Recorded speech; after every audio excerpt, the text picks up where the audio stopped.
সাংবাদিক বৈঠকে অভিষেক বন্দ্যোপাধ্যায় দেখব সরাসরি।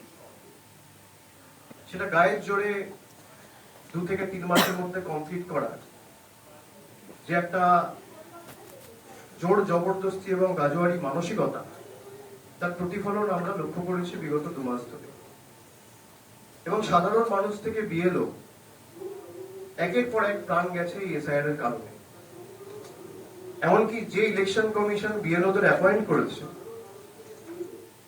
বিএলওরা অ্যাপয়েন্টেড বাই ইলেকশন কমিশন, এদেরকে রাজ্য সরকার অ্যাপয়েন্ট করেনি, কোনো রাজনৈতিক দল অ্যাপয়েন্ট করেনি। এখনো পর্যন্ত সাধারণ মানুষের ক্ষেত্রে আমরা দেখেছি প্রায় 51টা ঘটনা রয়েছে যেখানে সাধারণ মানুষ এসআইআর এর আতঙ্কে এবং এনআরসির আত্মঘাতী হয়েছেন। তার মধ্যে 45 জন প্রাণ হারিয়েছেন এবং 6 জন এখনো হাসপাতালে রয়েছেন যাদের ট্রিটমেন্ট চলছে। বিএলওদের ক্ষেত্রে প্রায় 29টা কেস আমরা দেখেছি যেখানে 24 জনের ট্রিটমেন্ট চলছে এবং 5 জন সুইসাইড করেছে। 29 জন বিএলও সুইসাইড অ্যাটেম্প্ট করেছে এবং প্রত্যেকে লিখিতভাবে বা তাদের পরিবারের যারা সদস্য জিজ্ঞাসা করা হয়েছে, তারা সবাই বলেছে এসআইআর এর চাপ এবং মানসিক চাপ নিতে না পেরে তারা সুইসাইড অ্যাটেম্প্ট করেছেন বা আত্মঘাতী হয়েছে। ইলেকশন কমিশনের কাছে আমরা একটা প্রতিনিধি দল নভেম্বরের শেষের দিকে 28 তারিখ পাঠিয়েছিলাম এবং আমাদের বেসিক 5টা প্রশ্ন ছিল। ইলেকশন কমিশনকে আমরা বলেছিলাম এই 5টা প্রশ্নের সদুত্তর আমরা চাই এবং জবাব আপনাদের দিতে হবে। আজকে প্রায় 1 মাস অতিক্রান্ত, এখনো পর্যন্ত একটা প্রশ্নের সদুত্তর আমরা পাইনি, কোন প্রশ্নের সদুত্তর পাইনি। যেদিনকে নির্বাচন কমিশনের অফিসে বৈঠকটি হয়েছিল নভেম্বর মাসের খুব সম্ভবত 28 বা 29 তারিখ, ইলেকশন কমিশনের বন্ধুরা মিডিয়াকে হঠাৎ করে সিলেক্টিভলি লিক করে একটা খবর খাইয়েছিল যে আমরা প্রত্যেকটা প্রশ্নের উত্তর দিয়েছি। তৃণমূলের যা যা প্রশ্ন ছিল আমরা শুনেছি, পেশেন্ট হিয়ারিং দিয়েছি এবং প্রত্যেকটা প্রশ্নের আমরা সদুত্তর দিয়েছি। আমি এটা শোনার পর নিজে একটা আমার এক্স হ্যান্ডেলে টুইট করি এবং সেখানে ইলেকশন কমিশনকে আমি চ্যালেঞ্জ করি যে আপনি যদি উত্তর দিয়ে থাকেন তাহলে আপনি সেটা প্রকাশ্যে আনুন, কেউ তো বারণ করছে না। আর আমাদের কাছে ডিজিটাল এভিডেন্স রয়েছে, আপনারা যে একটা প্রশ্নের উত্তর দেননি সেটা আমরা প্রমাণ করে দিতে পারি। আজকে প্রায় 1 মাস হয়ে গেছে, জ্ঞানেশ বাবু, ভ্যানিশ বাবু, কোন সদুত্তর তাদের থেকে আমরা পাইনি। এবং সিলেক্টিভলি বাংলাকে যেভাবে টার্গেট করা হয়েছে গত 4 বছর ধরে, বিশেষ করে 4.5 বছর, 26-এ 5 বছর হবে, 21-এ বাংলায় মুখ থুবড়ে পড়ার পর, গোহারা হারার পর, সেটা যত দিন যাচ্ছে বঙ্গবাসীর কাছে পরিষ্কার হয়েছে। শুধু জলের টাকা, রাস্তার টাকা, গরিব মানুষের 100 দিনের টাকা, আবাসের টাকা, শুধু টাকা আটকে এরা বসে নেই, এরা মানুষের মৌলিক অধিকার কেড়ে নিতে চাইছে। গণতন্ত্রের যে মানুষ ভোট দিয়ে সরকার নির্বাচিত করে, আর আজকে দেশটা এমন জায়গায় নিয়ে গেছে বিজেপি এবং মোদী সরকার, যেখানে কে ভোট দেবে সরকার নির্বাচিত করছে, সরকার ভোটার বেছে নিচ্ছে। তৃণমূল একমাত্র দল যারা মানুষকে নিয়ে সংগঠিত করে প্রতিরোধ প্রতিবাদ গড়ে তুলেছে এবং প্রাথমিকভাবে যে ড্রাফট ইলেকটোরাল রোল প্রকাশিত হয়েছে সেখানে আমরা দেখতে পেয়েছি যে 7,64,00,000 বা 66,00,000 ভোটার ছিল, তার মধ্যে 58,20,000 ভোটার বাদ গেছে। আমি যদি আপনাদের সংখ্যাটা বলি,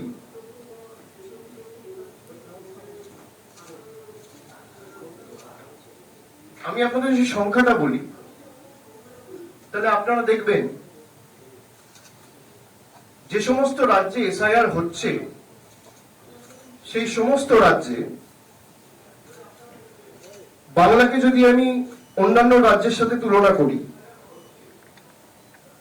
তাহলে তামিলনাড়ুর জনসংখ্যা হচ্ছে 7,75,00,000। সেখানে বাদ যাওয়া ভোটারের সংখ্যা হচ্ছে 57,30,000। আর আমি যদি জনসংখ্যার পার্সেন্টেজ আপনাদের বলি তাহলে পার্সেন্ট হচ্ছে 12.57%। গুজরাটে ডবল ইঞ্জিন সরকার, জনসংখ্যা 7,41,00,000, বাদ যাওয়ার সংখ্যা হচ্ছে 73,73,000, 73,73,000। যদি আমি শতাংশের নিরিখে দেখি তাহলে প্রায় 9.95 বা 10%।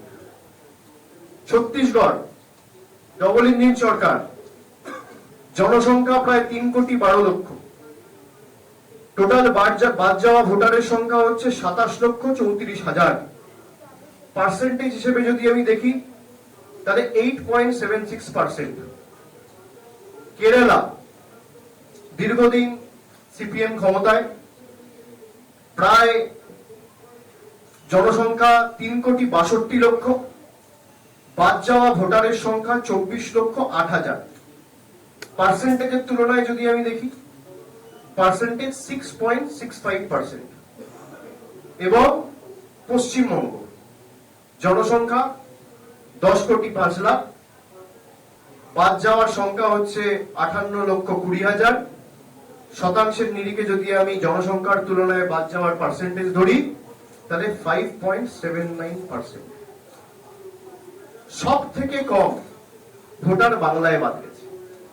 এটা আমার ডেটা নয়, এটা মমতা বন্দ্যোপাধ্যায়ের সরকারের ডেটা নয়, এটা তৃণমূলের ডেটা নয়, এটা জাগো বাংলার ডেটা নয়, এই ডেটা ইলেকশন কমিশনের ডেটা। পার্সেন্টেজের নিরিখে যদি আমি দেখি তাহলে সব থেকে কম ডিলিশন ওয়েস্ট বেঙ্গলে হয়েছে। কিন্তু তাও জোর জবরদস্তি এসআইআর বাংলায় করতে হয়েছে। তার কারণ বিজেপি নেতারা প্রচার করেছে যে 1 কোটি বাংলাদেশি এবং রোহিঙ্গা নাকি বাংলায় বসবাস করছে। আমার প্রথম প্রশ্ন নির্বাচন কমিশনের কাছে, তারা যদি এই লক্ষ্যে এসআইআর করে থাকে যে অবৈধ অনুপ্রবেশকারীদের চিহ্নিত করা এবং প্রকৃতভাবে ভোটার তালিকায় সংশোধন করে এসআইআর, যেটাকে বলা হচ্ছে স্পেশাল ইন্টেন্সিভ রিভিশন করে ভোটার লিস্ট স্ক্রিন করা, তাহলে 28,000-এর মধ্যে কতজন বাংলাদেশি আর কতজন রোহিঙ্গা তার সংখ্যা এবং তথ্য ইলেকশন কমিশনকে প্রকাশ করতে হবে। এই তথ্য এখনো আমরা কেউ পাইনি, জনসমক্ষে আসেনি। আমার প্রথম প্রশ্ন। আমার দ্বিতীয় প্রশ্ন, যে আপনারা যে উদ্দেশ্য নিয়ে বা যে লক্ষ্য নিয়ে এসআইআর করেছেন, অবৈধ অনুপ্রবেশকারীদের চিহ্নিত করে তাদেরকে ফেরত পাঠানো, তাহলে যেখান থেকে রোহিঙ্গারা প্রবেশ করে ভারতবর্ষের যে সমস্ত রাজ্য ইন্টারন্যাশনাল বর্ডার শেয়ার করে মায়ানমারের সাথে, সেই রাজ্যগুলোতে একটাতেও, সে অরুণাচল প্রদেশ হোক, নাগাল্যান্ড হোক, মণিপুর হোক, মিজোরাম হোক, একটাতেও এসআইআর হলো না কেন? আমার দ্বিতীয় প্রশ্ন, যদি বাংলাদেশি বাংলায় থেকে থাকে, বাংলা যেমন বাংলাদেশের সাথে বর্ডার শেয়ার করছে, ত্রিপুরাও বর্ডার শেয়ার করছে, মেঘালয়ও বর্ডার শেয়ার করছে, মিজোরামও বর্ডার শেয়ার করছে, তাহলে এই রাজ্যগুলোতে এসআইআর হলো না কেন? তার কারণ আপনার লক্ষ্য অবৈধ অনুপ্রবেশকারী চিহ্নিত করা নয়, আপনার লক্ষ্য বাঙালিকে হ্যারাস করা, বঙ্গবাসীকে হ্যারাস করা। আমার তৃতীয় প্রশ্ন, আজকে যারা বলছে যে রোহিঙ্গাদের আতুর ঘর বাংলা,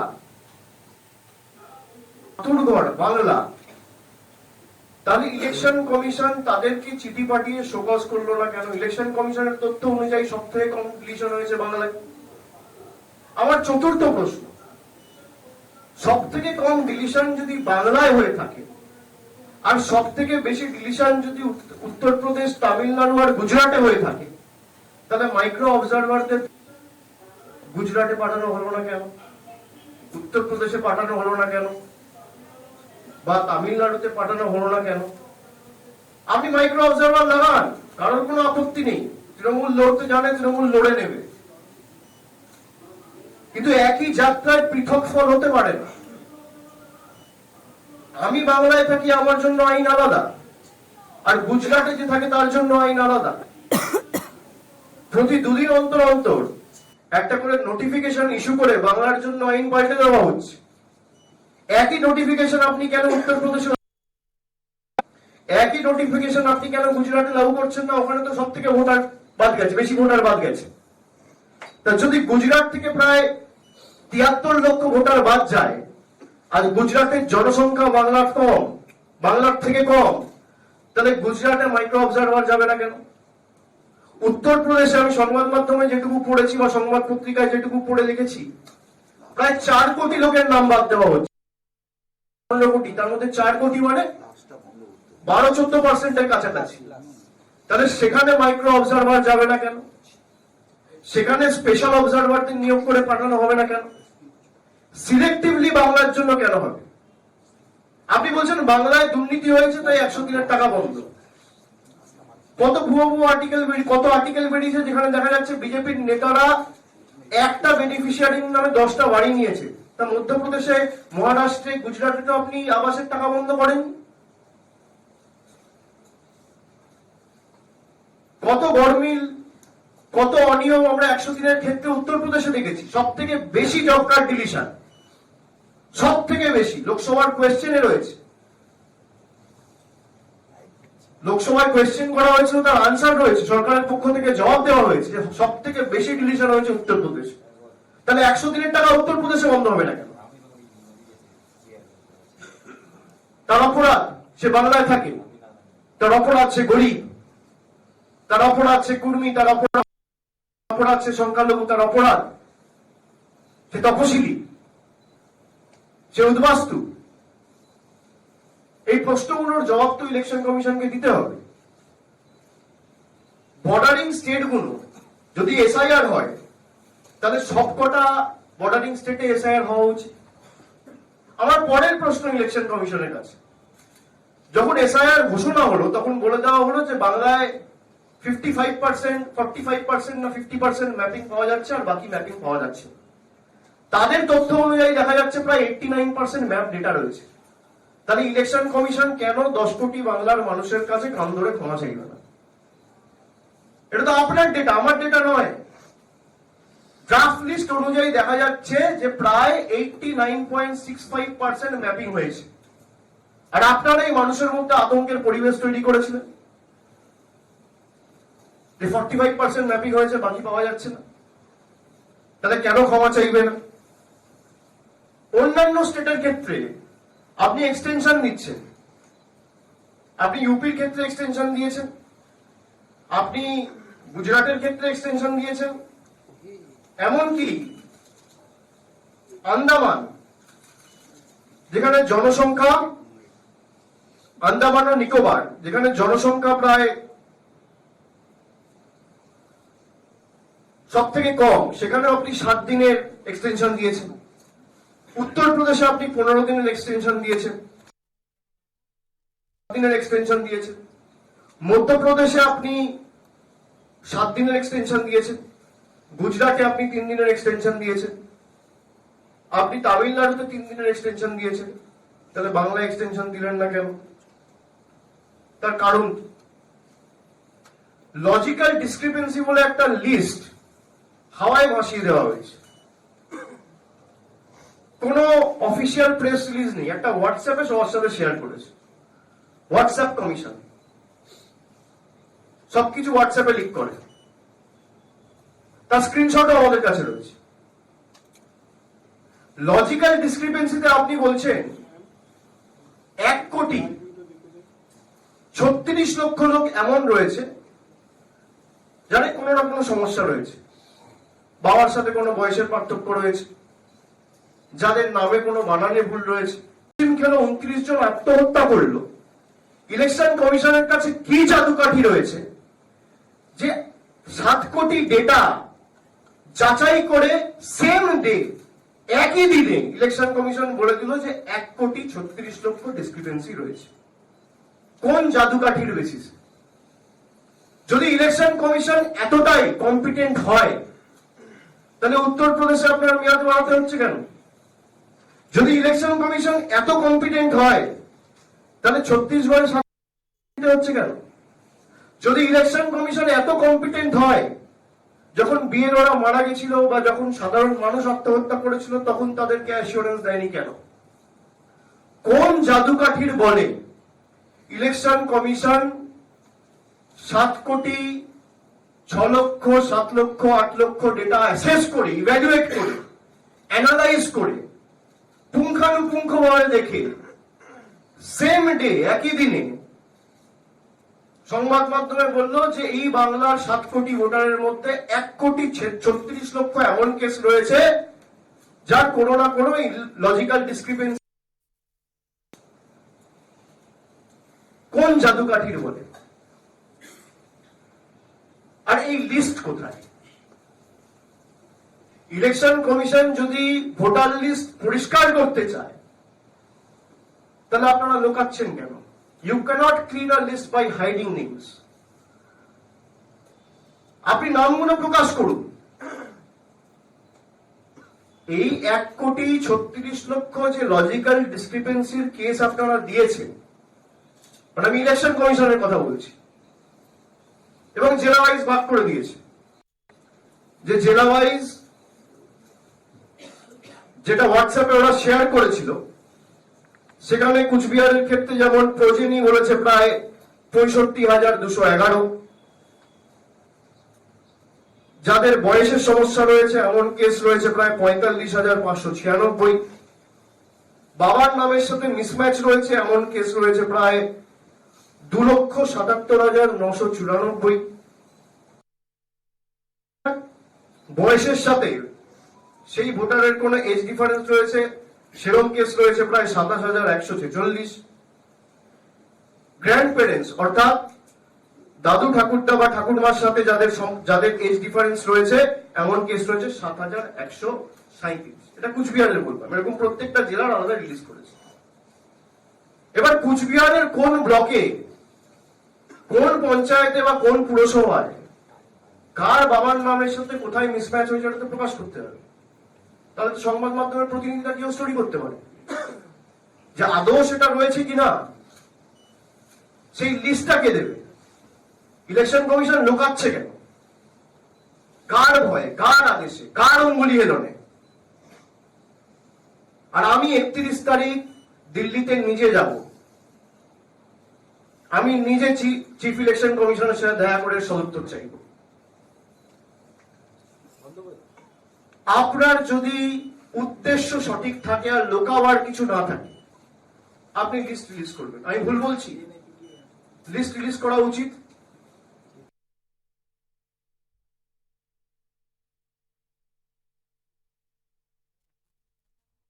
লোক সাসপিশিয়াস এবং নাম বলা হলো না, হুটহাট করে চাকরি খেয়ে নিল, আপনারা জিজ্ঞেস করবেন? আত্মপক্ষ সমর্থনের কোন সুযোগ থাকবে না? আমি একটা ক্লাসে পড়াশোনা করি, একটা ক্লাসে ধরুন 50 জন ছাত্র পড়ছে, হঠাৎ করে ক্লাস টিচার বললো পরীক্ষার পরে 40 জন পাস করেছে, 10 জন ফেল করেছে। আরে কারা ফেল করেছে সেটা তো বলতে হবে, কারা ফেল করেছে সেটা তো বলতে হবে। তাহলে তো খাতা চ্যালেঞ্জ করা যাবে, আনসার শিট চ্যালেঞ্জ করা যাবে, ক্লাস টিচারের সাথে কথা বলা যাবে। আপনি লোকাচ্ছেন কেন? আপনি কি কারণে লোকাচ্ছেন? বিজেপির নেতারা যেহেতু বলেছিল 1 কোটি 1.5 কোটি নাম বাদ যাবে লক্ষ্য পূরণের কারণে। আপনি ভারতবর্ষের ইলেকশন কমিশনার, আপনি বিজেপির ইলেকশন কমিশনার নয়।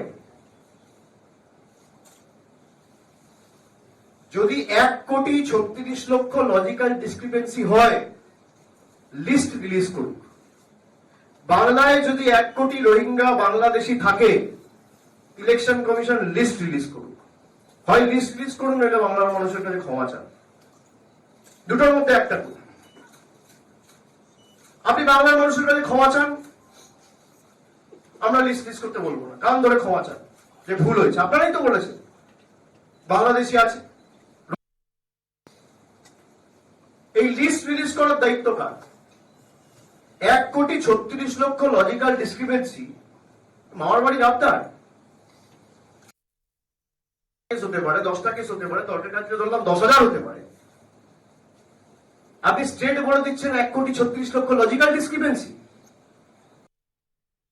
কাজটা বিএলওদের বাড়ি বাড়ি গিয়ে করতে ইআরও এইআরও সবার 2 মাস লাগলো, 1 ঘন্টার মধ্যে করে বার করে দিলেন। কোন সফটওয়্যার রান করা হয়েছে, কাকে দিয়ে করা হয়েছে?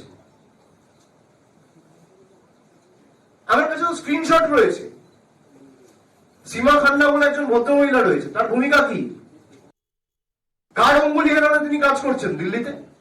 তার চ্যাটের স্ক্রিনশট রয়েছে আমার কাছে। আমরা সুপ্রিম কোর্টে জমা দেবো। তিনি মেনে নিচ্ছেন সফটওয়্যারের ভুলের কারণে হয়েছে। আপনি লিস্ট রিলিজ করুন। মমতা বন্দ্যোপাধ্যায় সরকার তো কাউকে প্রোটেক্ট করছেন, আপনার লিস্ট রিলিজ করতে অসুবিধা কোথায়? বিজেপি দুর্নীতি নিয়ে কথা বলে, সব থেকে বড় দুর্নীতিবাজরা আজকে বিজেপির বড় নেতা।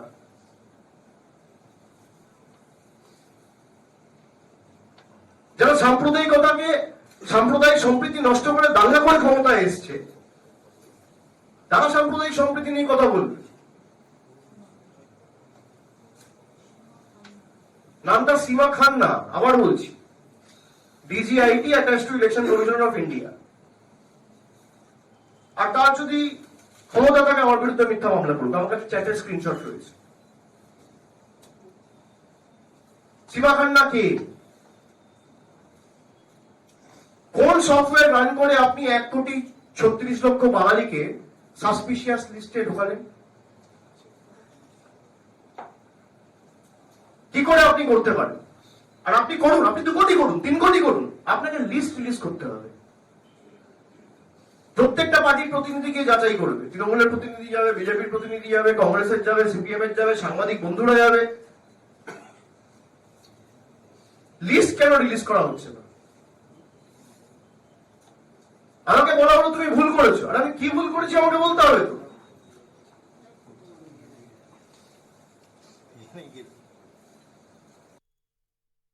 উত্তরপ্রদেশের ক্ষেত্রে নিয়ম আলাদা, বাংলার ক্ষেত্রে নিয়ম আলাদা, গুজরাটের ক্ষেত্রে নিয়ম আলাদা। বাংলার জন্য টাকা বন্ধ, গুজরাট উত্তরপ্রদেশে টাকা ডাইভার্ট করে ব্রিজ হচ্ছে, আর 2 দিন অন্তর অন্তর ডবল ইঞ্জিন সরকারের ব্রিজ ভেঙে পড়ছে। আজকেও বিহারে একটা রোপওয়ে ভেঙে পড়েছে। এর দায়িত্ব কার? এর দায়িত্ব তো ইলেকশন কমিশনের। ইলেকশন কমিশনের কাছে যদি লোকানোর কিছু না থাকে, তাহলে নাম রিলিজ করছে না কেন? আমার প্রশ্ন তো এটাই। আমি সংবাদ মাধ্যমের বন্ধুদের বলবো এই প্রশ্নটা করুন। আমরা একাধিক কেস দেখেছি বাংলা জুড়ে, এরকম 100-র উপর কেস আছে। আমি জেলা ধরে ধরে আপনাদের ব্রেকআপ দিয়ে দিতে পারি। যারা বেঁচে রয়েছে এবং তাদেরকে মৃত হিসেবে ঘোষণা করে দেওয়া হয়েছে। ডানকুনিতে আমাদের একজন কাউন্সিলর আছে সূর্য বলে, তাকে ডেট দেখিয়ে দিয়েছে। এরকম প্রায়, আমি যদি আপনাকে ডিস্ট্রিক্ট ওয়াইজ বলি, এই ব্রেকআপ আমাদের কাছে আছে। আমরা এত সমস্যার সাথে যোগাযোগে আছি।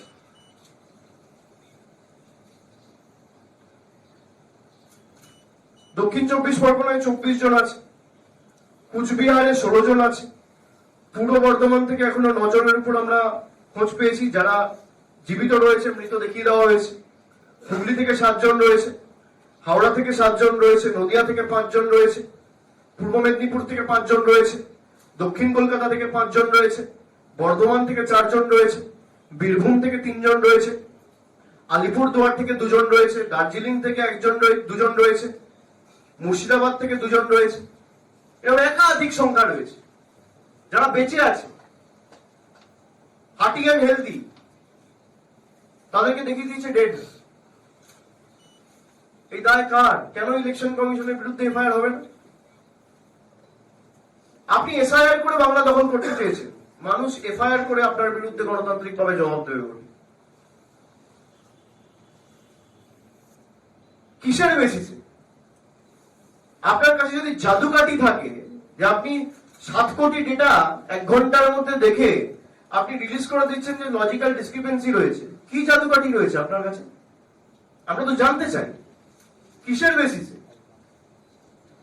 আর এই লিস্ট যদি রিলিজ না করা হয়, আমরা একটা সময়সীমা আগামী 31 তারিখ বেঁধে দিয়ে আসবো। 31 তারিখ আমাদের সময় দিয়েছে, আমরা দিল্লিতে ইলেকশন কমিশনের অফিসে যাব, নির্বাচন সদনে গিয়ে আমাদের যা বলার বলবো।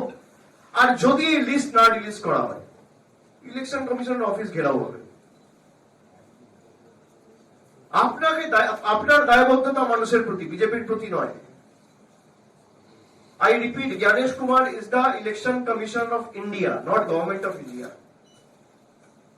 He is answerable to the people of this country.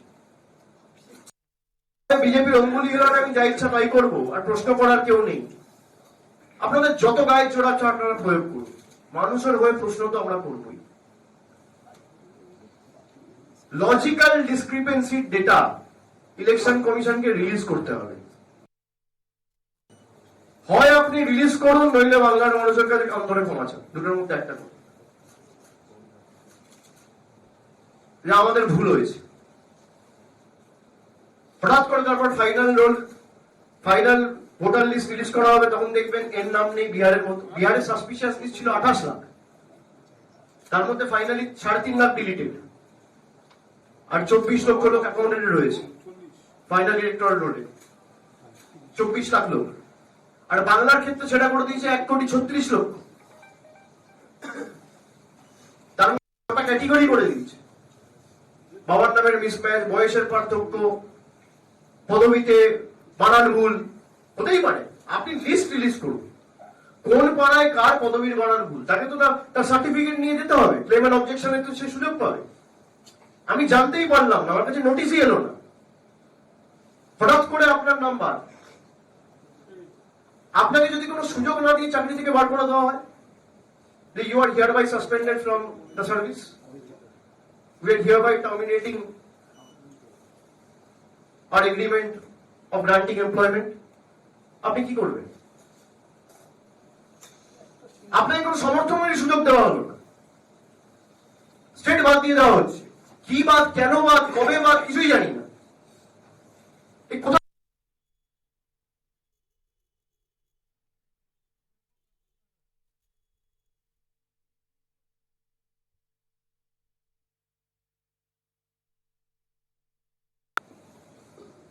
Bangla বিপ্লবীদের মাটি, এই বাংলা বশ্যতা স্বীকার করে না। আপনি এত চেষ্টা করেছেন, আমি একের পর এক যদি উদাহরণ আপনাদের দিই, আপনারা দেখবেন সেই 19 সাল থেকে ঈশ্বরচন্দ্র বিদ্যাসাগরের মূর্তি ভাঙা থেকে, আমাদের মনীষীদের অপমান করা থেকে, একদিকে কুচবিহারের পঞ্চানন বর্মাকে পঞ্চানন বর্মন বলা, ঠাকুরের জন্মস্থানকে না জেনে বলে দেওয়া বিশ্বভারতী, স্বামী বিবেকানন্দকে বামপন্থী প্রোডাক্ট বলা, বঙ্কিমচন্দ্র চট্টোপাধ্যায়কে বঙ্কিম দা বলা, সাথে যারা ব্যাডমিন্টন খেলত বঙ্কিম দা। আরে মাথা নিচু করে নাম নিতে শিখুন, বঙ্কিম দা। আরে মাথা নিচু করে নাম নিতে শিখুন। 100 বার জন্ম নিলেও বঙ্কিমচন্দ্র চট্টোপাধ্যায়ের নখের যোগ্য হতে পারবেন না।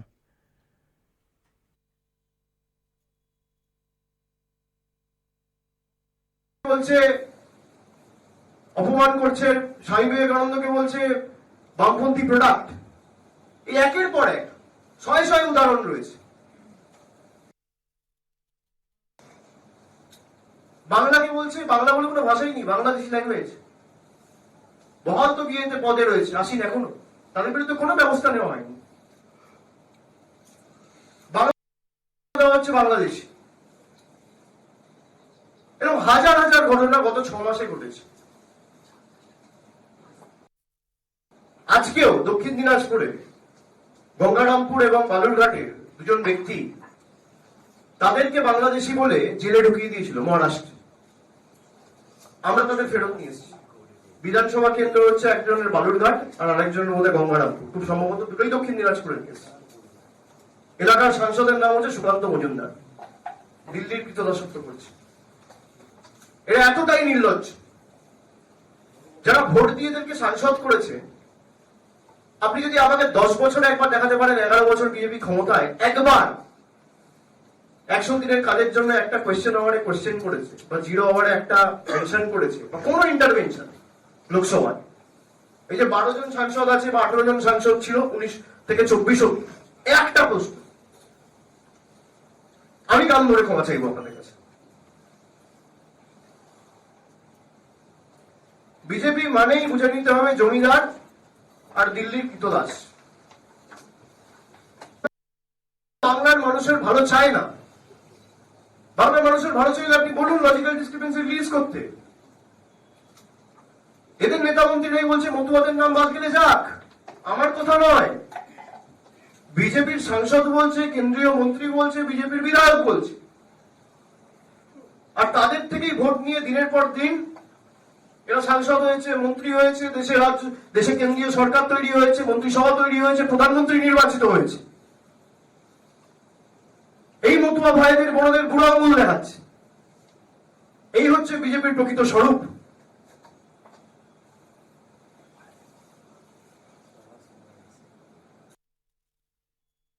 এবং এই কারণেই আমরা বিজেপিকে চ্যালেঞ্জ করছি। আমরা যেমন 24-এর আগে বলেছিলাম, প্রধানমন্ত্রী সেখানে বলেছিল হাজার হাজার কারোड़ रुपया दिया है आपके लिए, दीदी का सरकार वो पैसा आप तक पहुंचने नहीं देता है। আমি বলেছিলাম খালি শ্বেতপত্রটা প্রকাশ করুন।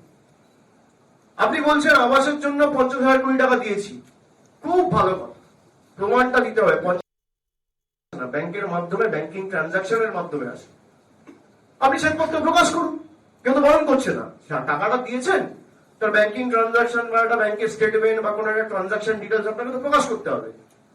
আজকে 2 বছর 2.5 বছর হতে চলতো, প্রকাশ করতে পারেনি। ইলেকশন কমিশনকে চ্যালেঞ্জ করলাম আজকে, আপনারা সময়সীমা 31 তারিখ বেঁধে দিয়ে আসবো। আর আপনাদের কত গায়ের জোর আপনারা প্রয়োগ করুন। 2019-এও করেছেন, 2021-এও করেছেন, 2024-এও করেছেন, 2026-এও আপনাদের দেখাবো বাংলার ক্ষমতা। এই একের পর এক বাংলার উপর যে আক্রমণ, আমি যে উদাহরণগুলো আপনাদের দিলাম, রাজা রামমোহন রায় থেকে শুরু করে, স্বামী বিবেকানন্দ থেকে শুরু করে, মা শারদাকে নিয়ে কুরুচিকর কার্টুন তৈরি করা, প্রজাতন্ত্র দিবসে নেতাজি সুভাষচন্দ্র বসুর ট্যাবলো বাতিল করা, সেখান থেকে মা দুর্গার বংশ পরিচয় নিয়ে প্রশ্ন তোলা, এগুলো তো বাংলার মানুষ ভুলে যায়নি। রামকৃষ্ণ পরমহংসদেবকে অশিক্ষিত বলা, বিশ্বভারতীর ফলক থেকে রবীন্দ্রনাথ ঠাকুরের নাম মুছে দেওয়া, অমিত শাহের অধীনে থাকা দিল্লি পুলিশ খালি বাংলায় কথা বলেছে বলে সোনালী খাতুনদের বাংলাদেশে ডিপোর্ট করে দিয়েছে। এই কারণে আমরা আগামী 2 তারিখ থেকে একটা কর্মসূচি শুরু করছি, যে বিজেপি সর্বশক্তি প্রয়োগ করে বাংলাকে লাঞ্ছিত, বঞ্চিত, নিপীড়িত করার যে প্রচেষ্টা দীর্ঘদিন ধরে চালাচ্ছে, সেটা এক ধাপ আরো এগিয়ে নিয়ে গিয়ে এসআইআর করে বাংলার মানুষকে ভোটার তালিকা থেকে বাদ দেওয়ার যে ষড়যন্ত্র করেছে, বাংলার উপর যে আঘাত, বাংলার উপর যে হামলা, তার বিরুদ্ধে মানুষ সোচ্চার হবে এবং বাংলা আগামী দিন বাংলার ক্ষমতা দেখাবে। আমি 2 তারিখ থেকে রাস্তায় থাকবো। আমি বলেছিলাম 28 তারিখ যে এসআইআর হওয়ার, যখন এসআইআর হবে, এসআইআর চলাকালীন আমার রাস্তায় মানুষের সাথে দেখা হবে। যেহেতু বাড়ি বাড়ি গিয়ে বিএলও সবাই ব্যস্ত ছিল, আমরা আলাদা করে কোনো কর্মসূচি নিইনি।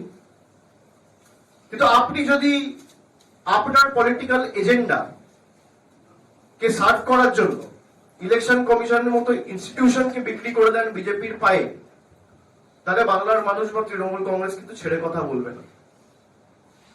এবং আপনার কত ক্ষমতা, আপনি নির্বাচনে লড়ে মানুষের সামনে যখন যাবেন, মানুষের আদালতে মানুষ প্রমাণ করবে যে আগামী দিন মানুষ কার সাথে আছে।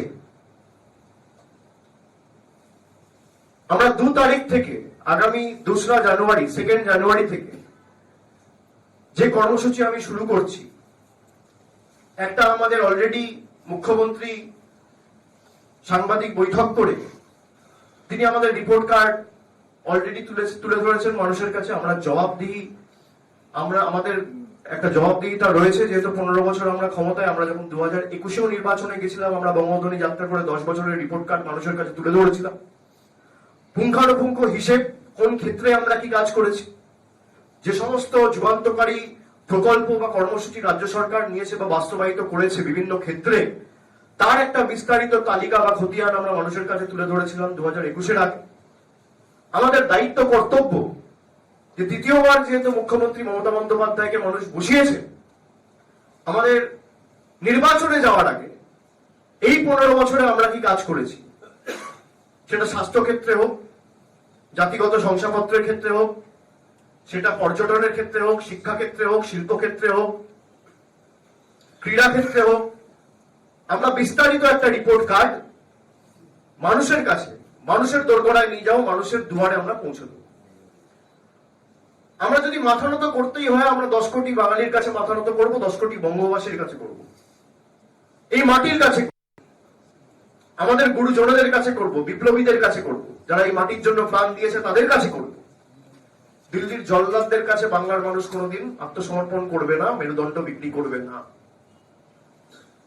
আমি গতকাল একটা বিসি করে আমাদের দলীয় কর্মীদের এবং পদাধিকারীদের কিছু নির্দেশ দলের তরফ থেকে দিয়েছি। এই কর্মসূচি যেমন 1 জানুয়ারি থেকে শুরু হবে, ঠিক তার পরের দিন 2nd জানুয়ারি থেকে বিভিন্ন জেলায় আমি নিজে যাব। সেখানে আমার কিছু কর্মসূচি থাকবে, জনসভা থাকবে, রোড শো থাকবে, কিছু কমিউনিটি ইন্টারাকশন থাকবে। যেমন আমি 2 তারিখ দক্ষিণ 24 পরগনা বারুইপুর থেকে সভা শুরু করব। তারপরের দিন আমি উত্তরে জলপাইগুড়ি আলিপুরদুয়ার নিয়ে চা বাগানের শ্রমিকদের নিয়ে একটা ইন্টারাকশন করব, একটা আলোচনা সভা বা একটা সভা তাদের সাথে করব।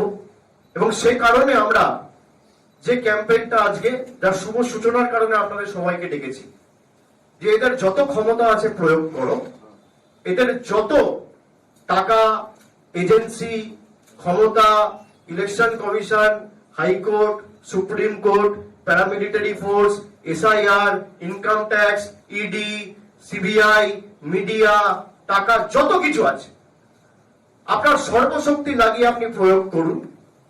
যতই করো হামলা, আবার জিতবে বাংলা।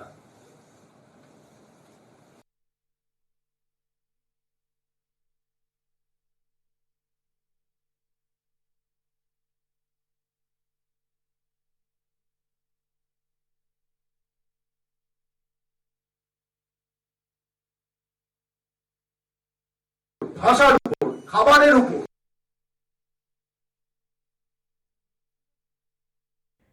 এবং কি কারণে যতই করো হামলা, এই যে একের পর এক ধারাবাহিক হামলা বাংলার ভাবাবেগের প্রতি, বাংলার কৃষ্টির উপর, বাংলার সংস্কৃতির উপর, ভাষার উপর, খাবারের উপর। একজন চিকেন প্যাটিস বিক্রি করছে, তাকে মারা হচ্ছে। বিজেপি ক্ষমতায় না এসে যদি চিকেন প্যাটিস বিক্রেতাকে মারে, তাহলে ভাবতে পারছেন বাংলায় যদি এরা ক্ষমতায় থাকতো কি করতো?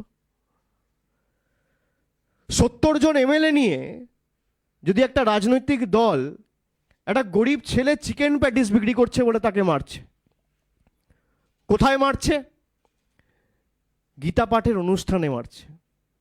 বাপের জন্মে গীতা পড়েনি। গীতা যদি পড়তো এই কাজ করতো না। একটা শ্লোক বলতে পারবে না গীতার।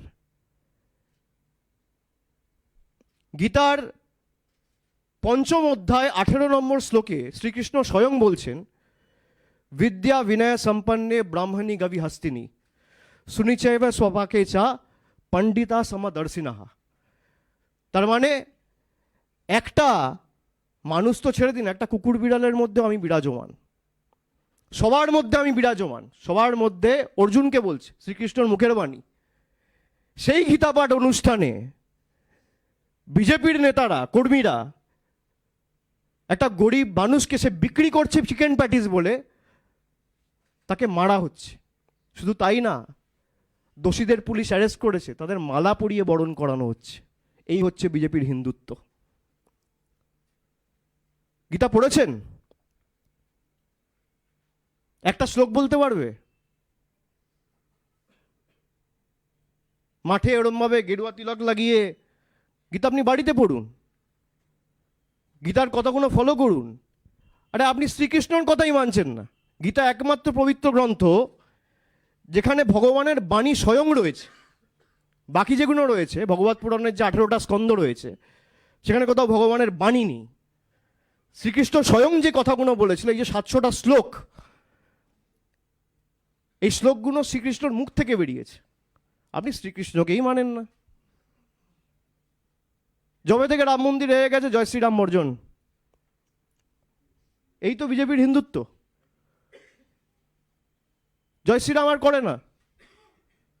আরে রামের পুজো আপনি বাড়িতে করুন। যে রাম অকাল বোধনে নিজের চক্ষুটা মা দুর্গাকে অর্পণ করেছিল, সেই মা দুর্গার বংশ পরিচয় নিয়ে বিজেপি প্রশ্ন তোলে। এরা হিন্দুত্ব শেখাবে আমাদের বাংলার মানুষকে? এটা কি জানে? আপনি ধর্ম বাড়িতে করবেন। হিন্দু ধর্মের রক্ষাকর্তা হিসেবে যারা নিজেদের দাবি করে, অন্যান্য রাষ্ট্রে যখন হিন্দুরা নিগৃহীত হয়, যখন তাদেরকে অত্যাচারিত করে মারা হয়, তখন এরা কোথায় থাকে? তখন এদের ভালোবাসা, প্রেম, বন্দনা, আবেগ এসব কোথায় থাকে? যে বিজেপি আজকে বাংলায় এসে, এটা সম্প্রীতির বাংলা, কে চিকেন প্যাটিস বিক্রি করবে, কে ভেজিটেবল প্যাটিস বিক্রি করবে, কে ফিশ ফ্রাই বিক্রি করবে, কে আলুর দম বিক্রি করবে, কে এগরোল বিক্রি করবে, আর কে চাউমিন বিক্রি করবে, বিজেপির দিল্লির বাবারা ঠিক করবে?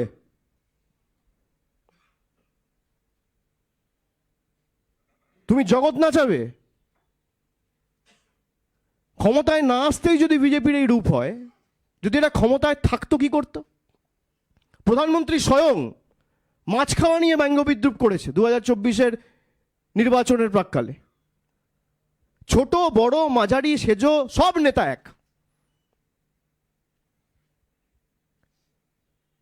আমরা যা করার আগামী দিন আমরা দিল্লিতে যাব, করব, এবং আমরা বলেছিলাম যে একটা যোগ্য ভোটারের নামও যদি বাদ যায়, দিল্লিতে আন্দোলন হবে। দিল্লিতে আজও বলছি আন্দোলন হবে।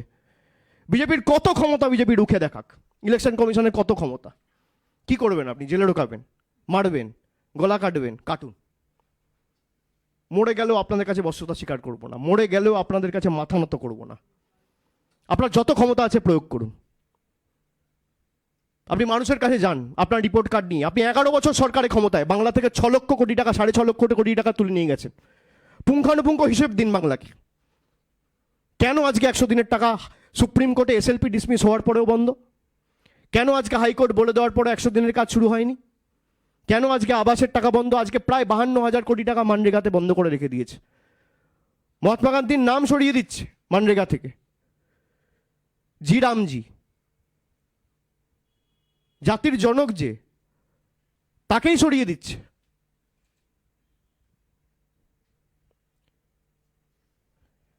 আমি আপনাদের বিস্তারিত একটা ভিডিও দেখাবো কেন আমরা এই ক্যাম্পেইনটা করছি, এবং এর সারবত্তা কী এবং গুরুত্ব কী, এবং কী কারণে আমাদের এটা করা।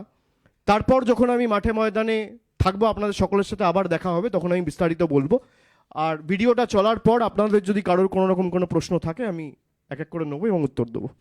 আপনি লিস্ট যদি পাবলিক বেসিসে যদি নোটিশ পাঠানো হয়, কারণ তো কোনো আপত্তি নেই, কিন্তু আপনি লিস্টই যদি পাবলিশ না করেন, যদি একটা ধোঁয়াশা রয়েই যায়, যদি একটা অ্যাম্বিগুইটি থাকে যে কারা কারা এই লিস্টের মধ্যে রয়েছে, কি কারণে রয়েছে, আপনি 6টা ক্যাটেগরি করে দিলেন এবং বললেন যে বাবার নামের সাথে মিসম্যাচ রয়েছে, এই কারণে 1,36,00,000-এর মধ্যে 11 লক্ষ লোক পড়লো।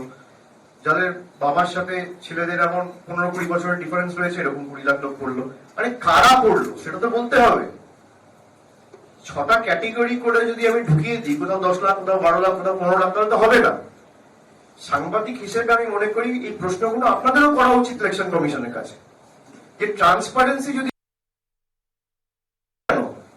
আপনারা পাবলিশ করুন। ভোটার লিস্ট যদি ক্লিন করা আপনাদের উদ্দেশ্য হয়, ভোটার লিস্ট পরিষ্কার করাই যদি উদ্দেশ্য হয়, প্রথমত এই ভোট 2024 নির্বাচন হয়েছে, ভোটাররা যদি অবৈধ হয় তাহলে দেশের প্রধানমন্ত্রী অবৈধ, ভোটার যদি অবৈধ হয় তাহলে দেশের স্বরাষ্ট্রমন্ত্রী অবৈধ, প্রতিরক্ষা মন্ত্রী অবৈধ, স্বাস্থ্যমন্ত্রী অবৈধ, রেলমন্ত্রী অবৈধ, যে সরকার গভর্নর অ্যাপয়েন্ট করছে গভর্নর অবৈধ, যে সরকার প্রেসিডেন্ট অফ ইন্ডিয়া অ্যাপয়েন্ট করছে বা যে সাংসদরা করছে প্রেসিডেন্ট অফ ইন্ডিয়া অবৈধ, ভাইস প্রেসিডেন্ট অফ ইন্ডিয়ার জন্য যারা ভোটাধিকার প্রয়োগ করে ভাইস প্রেসিডেন্ট অ্যাপয়েন্ট করছে যে সমস্ত সাংসদরা, তারাও অবৈধ, ভাইস প্রেসিডেন্ট নিজে অবৈধ। আমি সেই বিষয়ে ঢুকছি না, আমি বলছি আপনি বলে দিলেন যে ভোটাররা অবৈধ, কারণ আপনার তো মোরাল বা মোরাল ভ্যালু বলে কিছু নেই, মোরাল সিস্টেম বা মোরাল ভ্যালু বলে কিছু নেই যে আমি যদি অবৈধ হই তাহলে আগে আমি রিজাইন করি, নিয়ে সারা ভারতবর্ষে এসআইআর করি। আপনি সেটা করলেন না, আপনি স্টেট বলে দিলেন যে এখানে ভোটার লিস্ট পরিষ্কার করতে হবে, সেই জন্য আমি এসআইআর করছি। এসআইআর প্রক্রিয়া শুরু হলো, এসআইআর প্রক্রিয়া শুরু করার সময় আপনি যা ইচ্ছা তাই করছেন, জোর জবরদস্তি কাজ কমপ্লিট করতে হবে 2 মাসের মধ্যে। আরে আপনার কাছে যদি টুল থাকে যে আপনি একদিনের মধ্যে যাচাই করে 7 কোটি ভোটারকে বলে দিলেন 1,36,00,000 লজিক্যাল ডিসক্রিপেন্সির কেস রয়েছে, তাহলে আপনি তাদের নাম পাবলিশ করছেন না কেন? আপনার কিসের এত ভয়? যদি লোকানোর কিছু মোটিভ নাই থাকে, উদ্দেশ্য নাই থাকে, আর আপনার উদ্দেশ্য যদি পরিষ্কার থাকে, ক্লিন থাকে, তাহলে আপনি পাবলিশ করুন।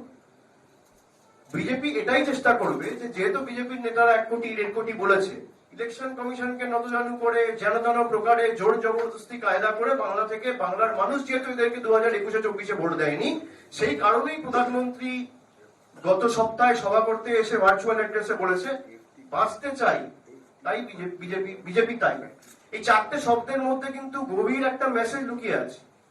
এই 4টে শব্দের মধ্যে শুধু ষড়যন্ত্র নয়, বাংলার প্রতি যে বৈমাতৃসুলভ আচরণ এবং বাংলার মানুষকে পানিশ করার যে মানসিকতা, যে শিক্ষা দেওয়ার মানসিকতা, টাইট করার মানসিকতা, যেটা বিজেপি নেতারা বলেছে টাইট করতে হবে।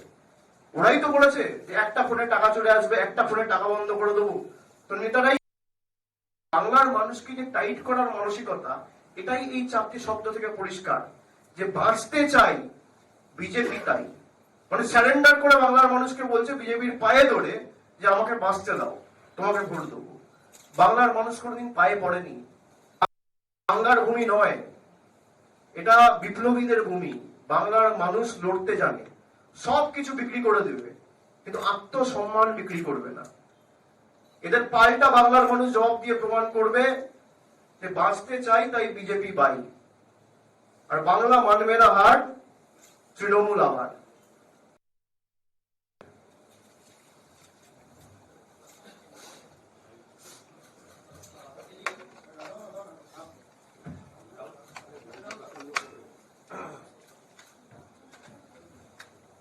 শুধুমাত্র দেখা যাচ্ছে যে আপনার খন্ডকোষের এমএলএ নবীন চন্দ্র বাগ বলুন বা মন্ত্রী সাবিনা ইয়াসমিন বলুন বা কাকলি ঘোষ, তাদের পরিবারের লোকজনকেও ডাকা হচ্ছে। তাহলে যারা জনপ্রতিনিধি এতদিন ধরে নির্বাচিত হয়ে আসছেন, কোনো ভাবেই তারা সাধারণ মানুষের দ্বারাই নির্বাচিত হয়েছেন, এই জনপ্রতিনিধিদের ডাকার পিছনে উদ্দেশ্যটা কি? মানে ওই জায়গাগুলো, ওই আসনগুলোকে কি টার্গেট করা হচ্ছে, নাকি ওই অন্য কিছু বিজেপির কোনো পরিকল্পনা রয়েছে? সেটা তো জ্ঞানেশ কুমার বলতে পারবেন। কোন সফটওয়্যারের বেসিসে, কোন জাদুকাঠির বেসিসে তিনি একদিনের মধ্যে ঠিক করে নিলেন যে এই 7 কোটি ভোটারের মধ্যে 1,36,00,000 লজিক্যাল ডিসক্রিপেন্সির কেস রয়েছে, এবং যিনি নিজে জনপ্রতিনিধি তার 2 ছেলের নাম নেই। কাকলি ঘোষ দস্তিদারের ক্ষেত্রে তার 2 ছেলের নাম আমি শুনেছি ভোটার লিস্টে নেই, তার নিজের মায়ের নাম ভোটার লিস্টে নেই। জনপ্রতিনিধিদের নামই যদি না থাকে, তাহলে বিজেপি থেকে আপনি কি আশা করবেন? 18 নম্বর ওয়ার্ডে ডানকুনি পুরসভার আমাদের কাউন্সিলর, তাকে দেখিয়ে দিয়েছে মৃত। তো যে ইলেকশন কমিশন আজ থেকে 3 মাস আগে অপোজিশন পার্টিদের কাছে বলেছিল আন্ডারটেকিং দিয়ে বলুন, সেই ইলেকশন কমিশনের ক্ষমতা হবে আজকে ভারতবর্ষের মানুষের কাছে আন্ডারটেকিং দিয়ে বলা, বা বাংলার 10 কোটি মানুষকে আন্ডারটেকিং দিয়ে বলা যে এই যে লিস্ট হয়েছে এটা ত্রুটিপূর্ণ নয়, এই যে লিস্ট হয়েছে ক্লিন লিস্ট হয়েছে, এই লিস্টে কোনো ভুল ত্রুটি পাবেন না। ইলেকশন কমিশন কি পারবে? আপনি আসরি ধর্ম, আপনি যেটা অন্য থেকে আশা করছেন আপনি নিজে করে দেখান না, কেউ তো বারণ করছে না। তো এই ইনসিডেন্ট গুলো থেকে ইলেকশন কমিশনের যে অবস্থান বা যে লক্ষ্য, এটা স্পষ্ট ইলেকশন কমিশন যদি অবৈধ অনুপ্রবেশকারীদের চিহ্নিত করাই তাদের আসল উদ্দেশ্য বা লক্ষ্য থাকতো, তাহলে যেখান থেকে রোহিঙ্গা বা বাংলাদেশিরা ঢুকছে, প্রথমত সেই বর্ডারিং স্টেটগুলোকে আইডেন্টিফাই করে সেখানে এসআইআর চালানো হতো। হোম মিনিস্টারের রিজাইন করা উচিত। যার ইন্টেলিজেন্স ফেলিয়ারের কারণে বাংলাদেশিরা ভারতবর্ষে ঢুকতে পেরেছে বা ওদের কথায় বাংলায় আসতে পেরেছে, তাহলে সেই ইন্টেলিজেন্স চিফকে সাসপেন্ড করা উচিত। তাকে উপরন্তু এক্সটেনশনে রাখা হয়েছে, তার মেয়াদ শেষ হয়ে গেছে, তাকে এক্সটেনশনে রাখা হয়েছে। তো এটাই বিজেপির যে অবস্থান এবং ইলেকশন কমিশনের যে বিজেপির আতাত, আমি এই কারণে ইলেকশন কমিশনকে ভারতীয় জনতা পার্টির সহকারী সংস্থা বলেছি।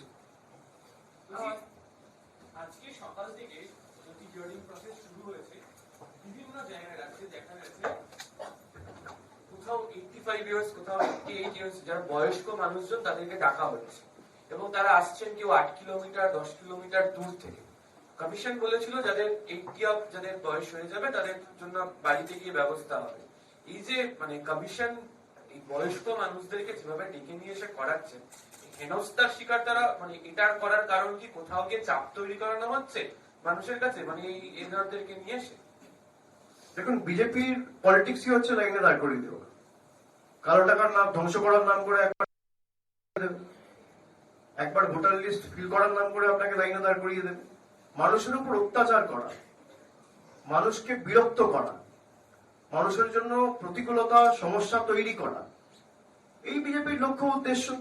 এবং এটা না করে যদি আপনি একটা AR এর পক্ষে যদি 200টা করে কেস করতে হয়, কার্যত সম্ভব? আমি যদি এখানে 500 সাংবাদিক ডাকি, কি করে হবে? আমি সাংবাদিক বইটা করতেই পারবো না ভাই। আমাকে হয় 50টা ডাকতে হবে, ম্যাক্সিমাম 70, 80টা, 100টা ডাকতে পারি। আমি যদি এখানে 500 সাংবাদিকদের ডাকি, আপনারা কেউ প্রশ্ন করতে পারবেন, বুঝতে পারবেন, দাঁড়াতে পারবেন? Practically impossible. তো ইলেকশন কমিশন যে হিয়ারিং গুলো করছে সেটা যদি ডিসেন্ট্রালাইজ করা হয়, কোনো পরিকল্পনা নেই তো। বিজেপি যেটা বলছে সেটাই ওরা এক্সিকিউট করছে। এই যে নিজের মেরুদণ্ড, নিজের উপস্থিত বুদ্ধি, নিজের অভিজ্ঞতা কাজে লাগানো, দেশের সংবিধানকে সম্মান দিয়ে কাজ করা, এগুলো তো নেই। এরা চাটুকারিতা তল্পিবাহ। আপনি ভ্যানেশ কুমার সম্পর্কে একটু পড়াশোনা করুন, তাহলে বুঝতে পারবেন এর অতীতটা কি। একটা প্রশ্ন সেটা হচ্ছে যে আমরা চাকরি ক্ষেত্রে বোনাস শব্দটা শুনেছি সবাই, এখন বিজেপি বলছে এসআইআর শেষ হলে তৃণমূলের সঙ্গে বিজেপির কোনো একবার হয়ে যাবে, আমরা বোনাস পাবো। এই বোনাস সম্পর্কে আপনার কি রিয়াকশন? বোনাস কে কাকে দিচ্ছে? কমিশন দিচ্ছে না বিজেপি দিচ্ছে? সেটা তো তারাই বলতে পারবে যে বোনাস কে কাকে দিচ্ছে। তারা তো বাংলার মানুষের কোনোদিন হয়ে কথা বলেনি। তারা তৃণমূলের সাথে লড়াই করুক, তারা মমতা বন্দ্যোপাধ্যায়কে গাল দিক, আমায় গাল দিক, তৃণমূলকে গাল দিক, কিন্তু বাংলার মানুষকে এই যে বঞ্চিত করে রাখছে, বাংলার মানুষের বিরুদ্ধে যে তৃণমূল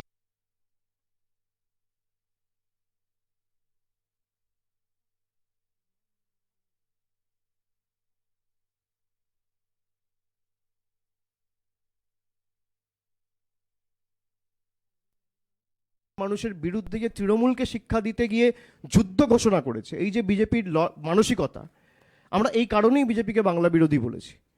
আজকে দেখুন, কোথাও বিজেপির কোনো নেতার, এই যে এত লোক মারা গেছে এসআইআরকে কেন্দ্র করে, কোথাও কোনো হেলদোল নেই। কারোর বাড়িতে গিয়ে একবার একটা সহানুভূতির বার্তা দেওয়া, বা পরিবারের একটা লোকের সাথে গিয়ে কথা বলা, বা কারোর ফর্ম ফিল আপ করতে গিয়ে একটা পেন এগিয়ে দেওয়া বা দুটো ফর্ম ফিল আপ করতে গিয়ে সাহায্য করা, এইটুকু সৌজন্যতাও বিজেপির কোনো বড় ছোট নেতা দেখায়নি। বিজেপিকে এই কারণেই আমরা বাংলা বিরোধী বলেছি। বিজেপি খালি বোনাসের রাজনীতি, হিন্দু মুসলমানের রাজনীতি, টাইট করার রাজনীতি, এজেন্সির রাজনীতি, মানুষের নাম বাদ দেওয়ার রাজনীতি, ঈশ্বরচন্দ্র বিদ্যাসাগরের মূর্তি ভেঙে দেওয়ার রাজনীতি, ভেঙে দাও, গুড়িয়ে দাও, শেষ করে দাও, কেটে দাও, মিটিয়ে দাও, দাঙ্গা লাগিয়ে দাও, আর তৃণমূল সাজিয়ে দাও, গুছিয়ে দাও। বিজেপি চায় মানুষের চোখে জল নেমে আসুক, তৃণমূল চায় মানুষের মুখে হাসি ফুটুক। পার্থক্য এখানেই। কদিন আগে সিও দপ্তরে গিয়েছিলেন আপনাদের দলের পার্থ ভৌমিক, শশী পাজা। সেখানে একটা অভিযোগ করে এসেছিলেন যে বেস লাইন সার্ভে বা কেএপি সার্ভে, এটা যে 81 বিধানসভা বেছে নেওয়া হলো, এটা কি কারণে, এই প্রশ্ন আপনারা করেছিলেন। তো কমিশন কি আপনাদের কোনো উত্তর দিয়েছে? কারণ কমিশনের তরফ থেকে দাবি যে এটা প্রত্যেক বছর করা হয় এবং এর কিছু প্যারামিটার রয়েছে, সেই প্যারামিটার অনুযায়ী আমরা করছি, এর বাইরে কোনো রকম কোনো উদ্দেশ্য নেই। কি বলবেন? এই যে বাংলাকে আলাদা করে সিলেক্ট করে বাংলাকে হেনস্থা করা, তার একটা নিদারুণ উদাহরণ এই সার্ভে। কারণ এটা বাংলাই হচ্ছে, কিন্তু প্রকৃত অর্থে আপনি যদি তথ্য দেখেন তাহলে শতাংশের নিরিখে সবথেকে বেশি নাম বাদ গেছে হচ্ছে গুজরাট, তামিলনাড়ু, উত্তরপ্রদেশ। কোথাও এই টিম যাচ্ছে না, খালি বাংলায় আসছে। কেন? বাংলাকে সিলেক্টিভলি হ্যারাস করতে হবে, বাংলার মানুষকে হ্যারাস করতে হবে, বাংলার মানুষকে হ্যারাস করতে হবে এবং বাঙালিকে হ্যারাস করতে হবে। আপনি যদি টিম পাঠান, আপনি আরও 10টা বিধানসভা 20টা বিধানসভায় পাঠান, আমার কোনো আপত্তি নেই, কিন্তু তাহলে আপনার তথ্য অনুযায়ী বা আপনার তর্কের অনুযায়ী তো আপনাকে উত্তরপ্রদেশে, গুজরাটেও টিম পাঠাতে হবে। আপনি তো সেটা পাঠাননি। এই যে বাংলাকে সিঙ্গেল আউট করার বা সিলেক্ট করে বাংলাকে হেনস্থা করা বা বাংলাকে বাংলাদেশি বলে দাগিয়ে দেওয়ার যে পরিকল্পনা বা ষড়যন্ত্র, এটাই স্পষ্ট।